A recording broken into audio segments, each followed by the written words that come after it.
하나님의 사랑만큼 공의도 기억하라 라는 제목으로 말씀 전하겠습니다.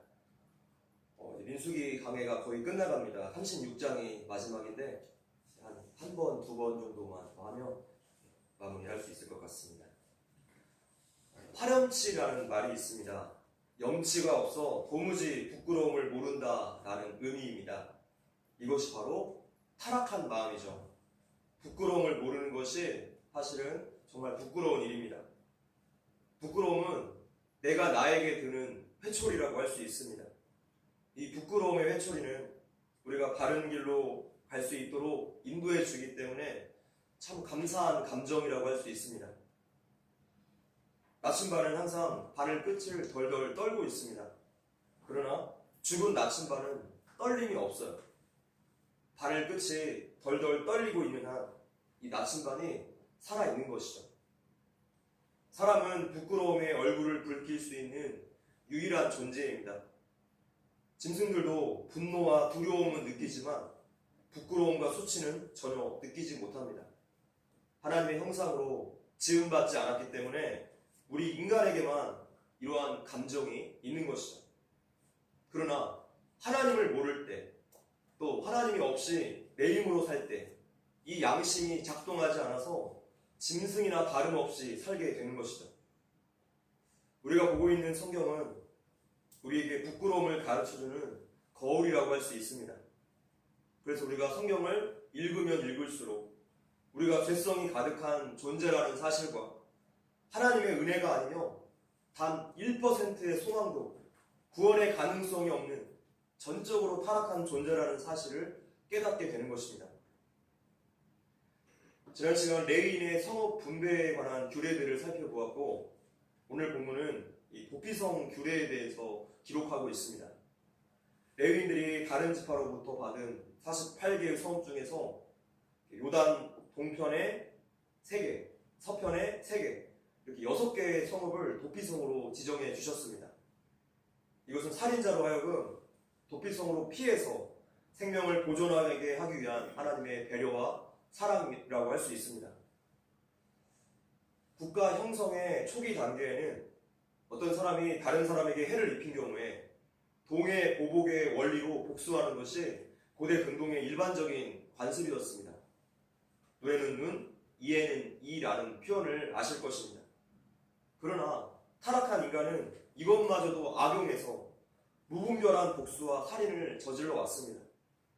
하나님께서 이런 위험을 방지하기 위해서 지금 도피성 제도로서 그 생명을 보존해 주신 것입니다.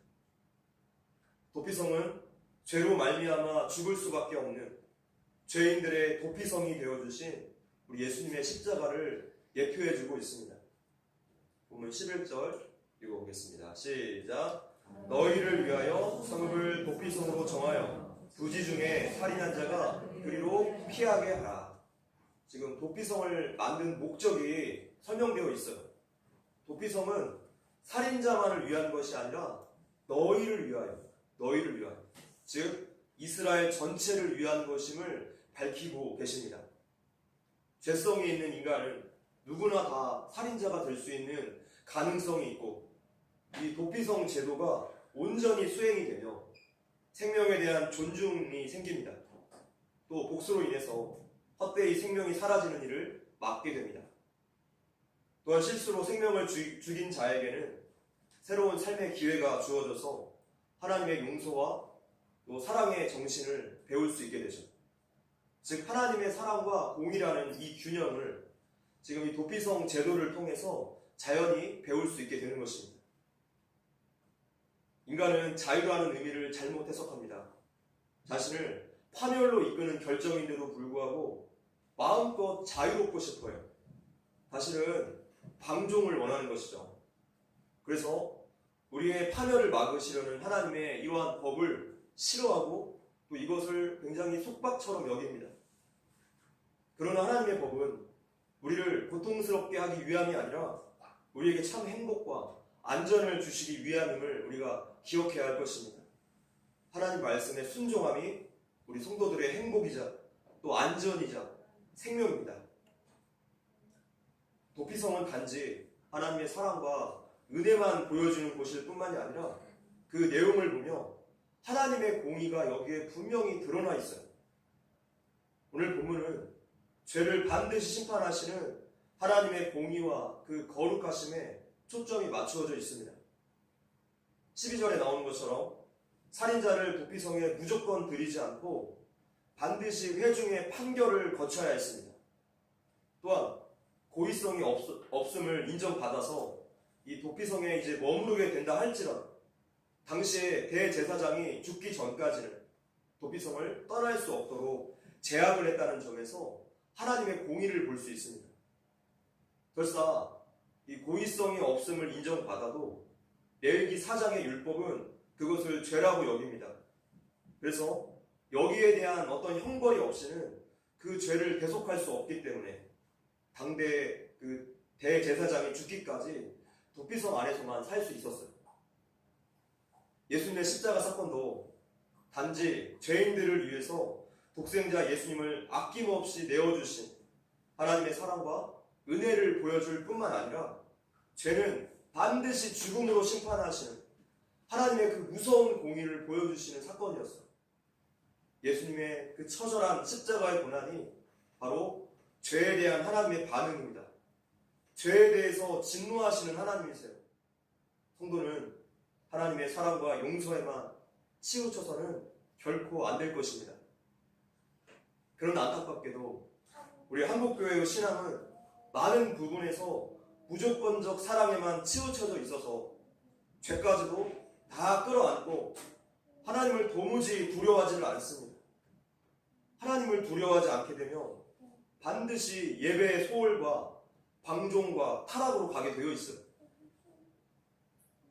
우리는 죄를 심판하시는 하나님의 진노를 기억하고 하나님의 법도에 온전히 순종해야 합니다. 이스라엘 백성들이 광야에서 죄를 범했을 때 하나님께서 그들을 어떻게 심판하셨는가를 떠올린다면 죄에 대한 하나님의 진노가 어떤 것인지, 하나님은 우리에게 얼마만큼의 거룩을 원하시는지 잘 알 수 있게 됩니다. 로마서 강해 때 배운 것처럼 구원받은 성도에게 있어서 하나님의 율법은 폐기물이 아닙니다. 구원받은 성도에게 있어서 하나님의 율법은 우리가 하나님의 백성으로 살아갈 수 있는 이정표예요. 그 핵심에 바로 십계명이 있죠. 십계명을 가벼이 여기지 마십시오. 우리는 하나님의 사랑과 공의를 동시에 볼 수 있어야 합니다. 하나님 경외라는 것이 바로 그렇습니다. 하나님을 사랑하고 동시에 두려워하는 마음이에요. 하나님을 사랑하면서 동시에 두려워하는 마음. 오늘 우리에게 하나님을 두려워하는 마음이 있습니까? 하나님을 두려워하는 마음을 회복할 때 죄에 대해서 민감하게 반응하게 될 것입니다. 죄와 피 흘려 싸우게 될 것이에요. 하나님은 자신의 백성들에게 거룩을 원하시기 때문입니다. 본문 12절 읽어보겠습니다. 시작. 이는 너희가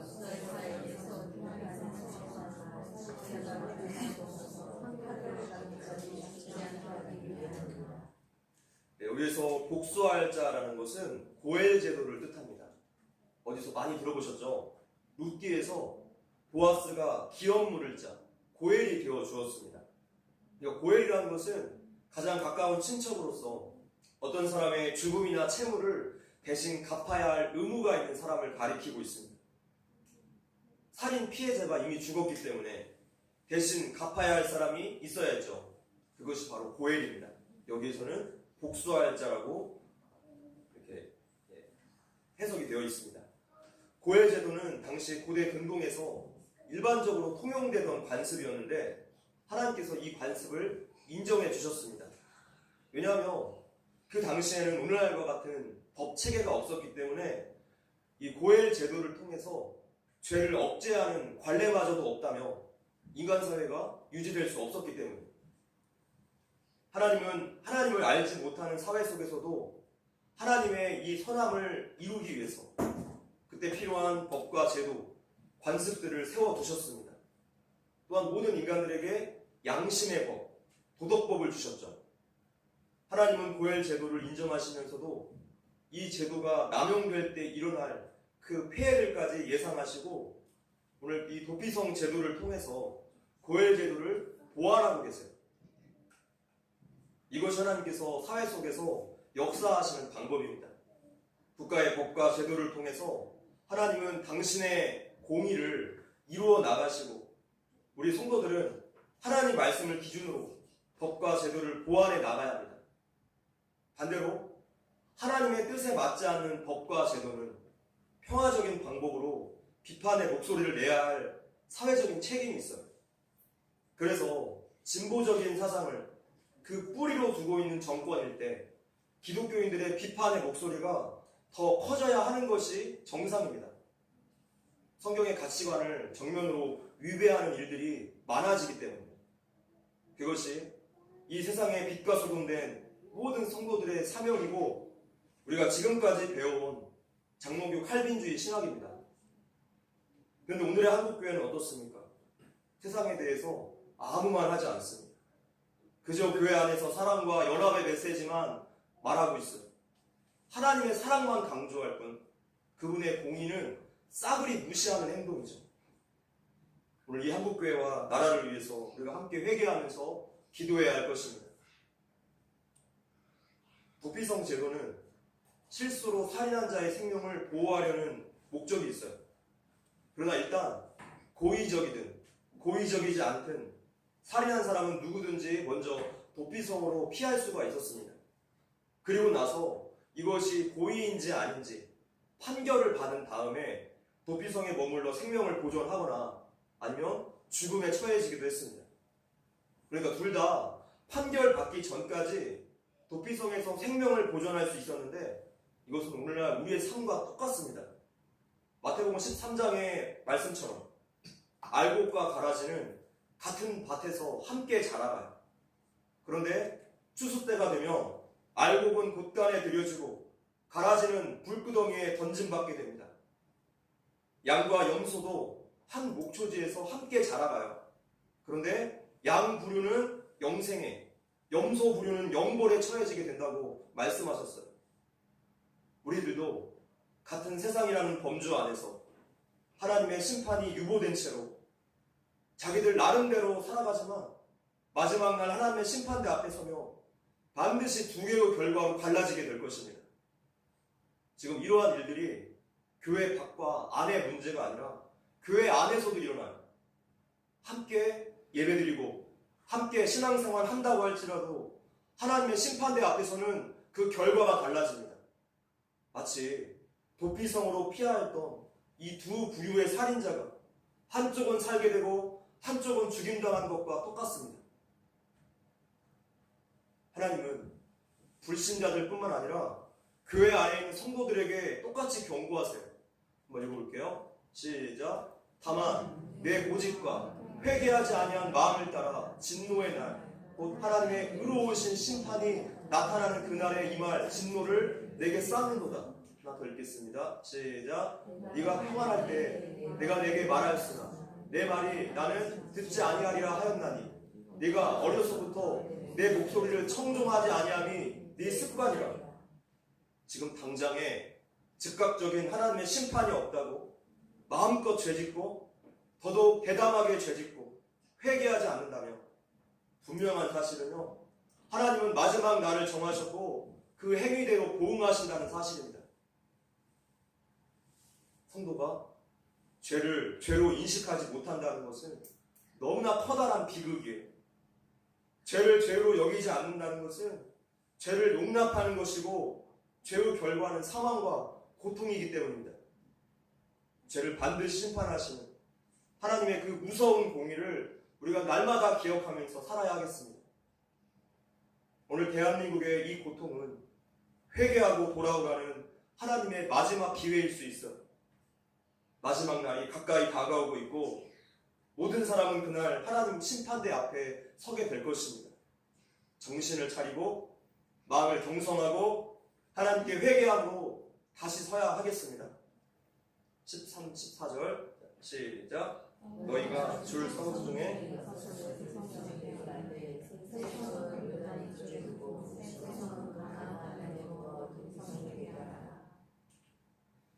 자, 하나님께서 6개의 도피성을 요단강 서편에 또 또 동편에 고르게 분산시켜 놓으신 이유는 살인자가 될 수 있으면 빨리 피신할 수 있도록 배려하신 거예요. 유대 전승에 따르면 도피성은 이러한 목적을 이루기 위해서 서로 정삼각형을 이룰 만큼 똑같은 거리에 위치해 있었다고 합니다. 또 그곳으로 향하는 길에 곳곳에 도피성이라고 팻말이 붙어져 있었대요. 길도 14m의 넓은 폭으로 아주 반듯하게 닦여져 있었다고 합니다. 도피성은 살인자가 언제 어디서든지 쉽게 피할 수 있는 아주 가까운 거리에 있었다는 거예요. 마찬가지로 하나님께서 죄인들에게 허락하신 구원의 길은 너무나 가깝고 쉽습니다. 차별이 없습니다. 누구나 예수 믿으면 구원받을 수 있어요.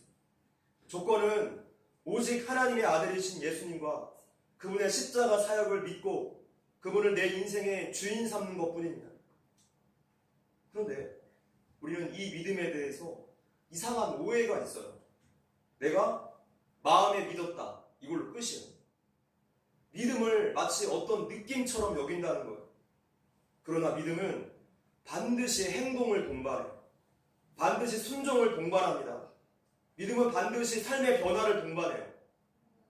내 인생의 주인이 바뀌고 삶의 가치관이 바뀌는 일이기 때문이죠. 우리는 진정 예수를 믿고 있습니까? 반면에 이 구원의 길을 지식적으로는 알겠지만 끝까지 고집부리고 거부하고 회개하지 않는 자들은 결코 구원받지 못합니다. 하나님 앞에 회개하지 않는 고집은 자신을 망가뜨려요. 도피성이 길도 참 좋고 팻말도 있고 아무리 찾기 쉽고 가까운 곳에 있다 할지라도 그곳까지 직접 들어가지 않고서는 피해 보복자에게 죽임당하게 될 것입니다. 내 속에 주인이 바뀌지 않는 한, 여전히 내 맘대로 살고 끝까지 고집 부리는 한 우리는 복수자에게 죽임당하게 될 거예요. 구원의 길은 가깝고도 쉬우니 예수를 진정 믿고 회개하며 그분께 속히 피해야 합니다. 시간이 얼마 남지 않았을지 몰라요. 기회가 한없이 주어지지 않습니다. 토마스 아켄피스의 그리스도를 본받아라는 책의 한 대목에 이런 글이 있습니다. 회개하는 마음은 우리를 선한 일들로 이끌어주지만 방종하는 마음은 우리를 곧장 파멸로 이끌어 갈 것이다. 용감하게 싸우고 또한 끝없이 회개하라. 말씀을 들을 때 하나님이 주시는 위로를 조금도 얻지 못하거나 또는 거의 느껴보지 못한 사람은 자기 자신에게 회개하지 않은 죄가 있기 때문이다. 하나님 앞에서 회개하지 않고 쓸데없고 헛된 이 세상의 위로만을 찾으려 했기 때문이다. 사람이 온전히 회개하게 될 때 오히려 세상은 기쁨이 아니라 슬픔과 쓰라림이 될 것이다. 밧세바 간음, 우리아 살인 교사 사건 때문에 나단 선지자에게 크게 혼난 다음에 다윗이 어떤 반응을 보였습니까? 통곡의 눈물을 흘렸어요.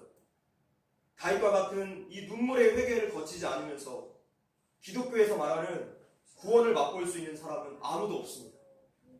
하나님 앞에 나아가서 마음을 찢는 온전한 회개를 드려야 돼요. 소율의 문답은 이것을 가리켜서 생명에 이르는 회개라고 표현했어요. 생명에 이르는 회개. 회개해야지 하나님의 은혜 속에서 우리가 살아갈 수 있습니다. 15절입니다. 시작. 이 6성읍은 이스라엘 자손과 타국인과 이스라엘 중에 거류하는 자의 도피성이 되리니 부주 중에 살인한 모든 자가 그리로 도피할 수 있으리라. 하나님은 이스라엘 백성들 뿐만 아니라 타국인과 또 그곳에 함께 거하는 객조차도 도피성에 피할 수 있게 하셨는데 하나님은 모든 생명을 귀하게 여기십니다. 민족과 어떤 신분을 넘어서서 하나님께는 복음에는 차별이 없어요. 모든 인간이 하나님의 형상대로 창조되었기 때문이죠. 그래서 그리스도인들은 모든 생명의 존엄성이 공격받는 일이 없도록 또한 여기서 사회적인 역할을 감당해야 돼요. 우리가 여기에서 짚고 넘어가야 할 아주 중요한 사회 문제가 있는데 바로 낙태 문제라고 할 수 있습니다. 낙태에 대해서 우리 성도들은 그 뜻을 분명히 해야 합니다. 낙태를 찬성하는 사람들의 사고방식에는 뱃속의 아이보다는 개인의 유익, 또 미래의 행복이 최우선적으로 고려가 돼요. 그런데 사람들의 이러한 행태를 성경이 아주 정확하게 묘사하고 있어요. 읽어볼게요. 시작. 너는 이것을 알라. 말세에 고통하는 때가 이르러 사람들이 자기를 사랑하며 돈을 사랑하며 자랑하며 교만하며 비방하며 부모를 거역하며 감사하지 아니하며 거룩하지 아니하며 말세의 모습이에요. 자기를 사랑하며 늘 중심에 자기 사랑이 들어있습니다. 자기 유익과 행복이 최우선인 삶이에요. 그러나 우리 성도들은 하나님의 뜻이 우선입니다. 생명이 우선이에요. 모든 그리스도인은 하나님의 뜻을 기준으로 살아가는 사람들이기 때문입니다. 하나님이 모든 영역의 주인이심을 고백하십니까? 더군다나 이 도피성 제도의 기준에서 볼 때 낙태는 고의적인 살인 행위예요. 고의적인 살인 행위. 그래서 하나님의 심판을 피하지 못합니다. 고의로 사람을 죽인 자는 반드시 죽이라고 명령하셨어요. 모든 생명의 주인이 하나님이시기 때문에 하나님의 절대 주권에 도전하는 일이 되는 것이죠. 16절부터 8절까지 시작. 만일 철 연장으로 사람을 쳐 죽이며 그는 살인자니 그 살인자를 반드시 죽일 것이요. 만일 사람을 죽일 만한 돌을 손에 들고 사람을 쳐 죽이며 이는 살인한 자니 그 살인한 자는 반드시 죽일 것이요. 18절. 만일 사람을 죽일 만한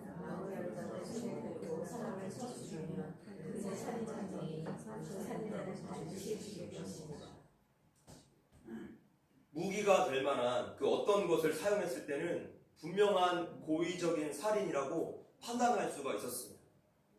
고의로 살인한 사람은 결코 용서받을 수 없었습니다.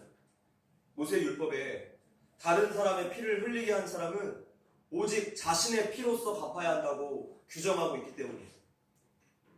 자, 여기에서 관심의 초점은 철, 돌, 나무와 같은 사람을 죽인 도구가 과연 무엇인가? 이것이 아닙니다.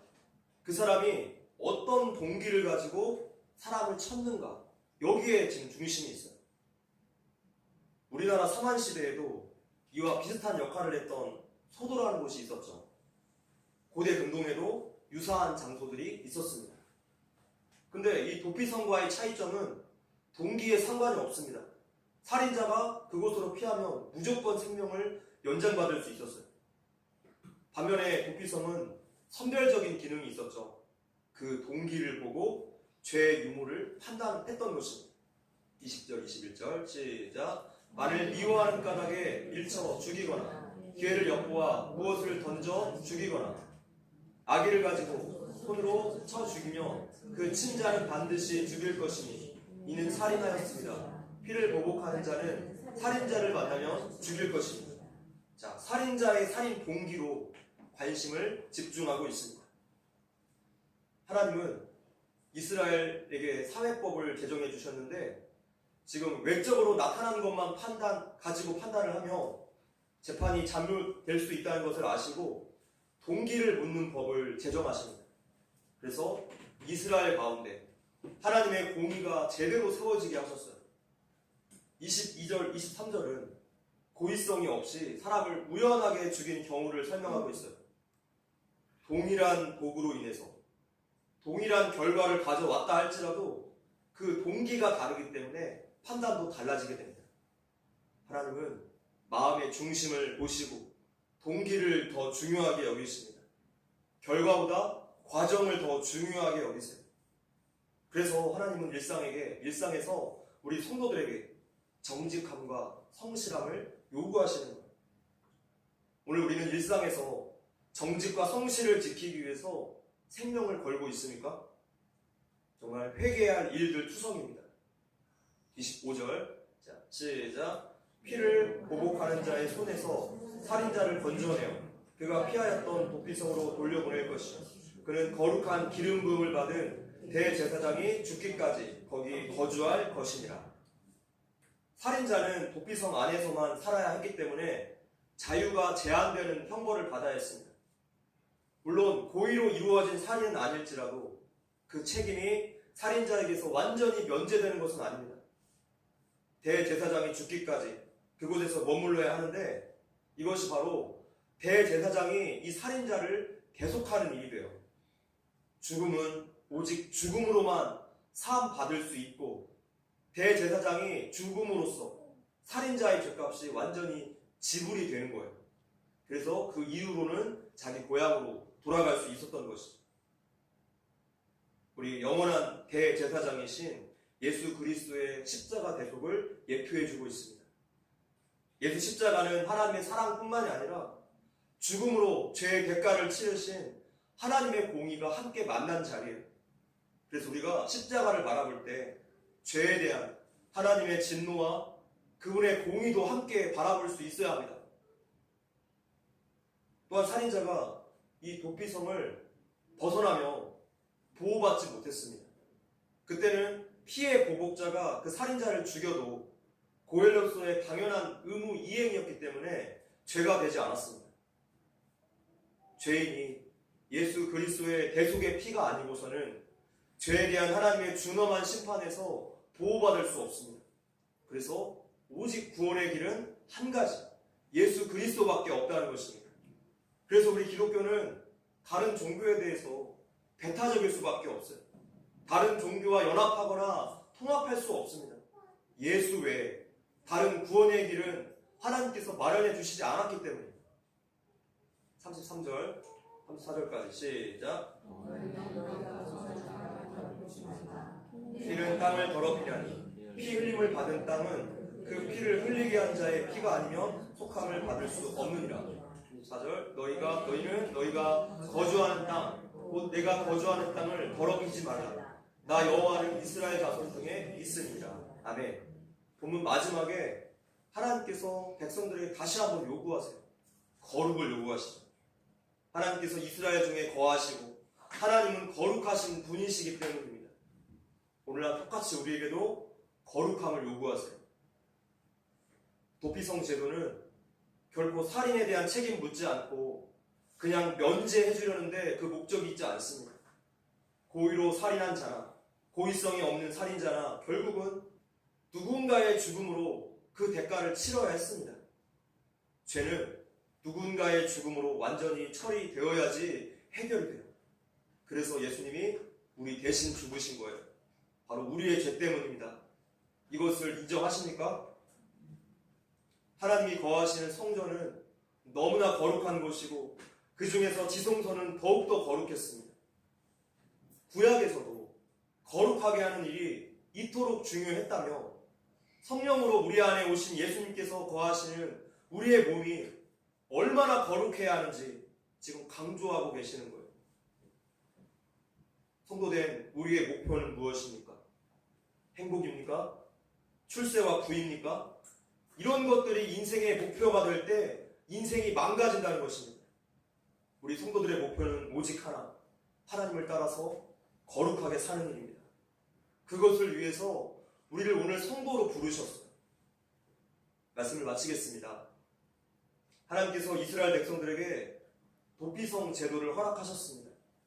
많은 내용들이 기록되어 있었지만 그 결론은 하나로 귀결되어 도피성 제도는 예수 그리스도의 십자가를 예표합니다.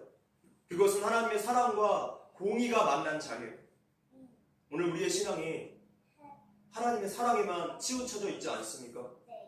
하나님께서 우리에게 다시 한번 기회를 주실 때 그 기회를 단단히 붙잡아야 합니다. 때를 놓치면 큰일 나요. 시편 51편 17절 말씀 시작. 하나님의 구하시는 세상은 상한 심령이라.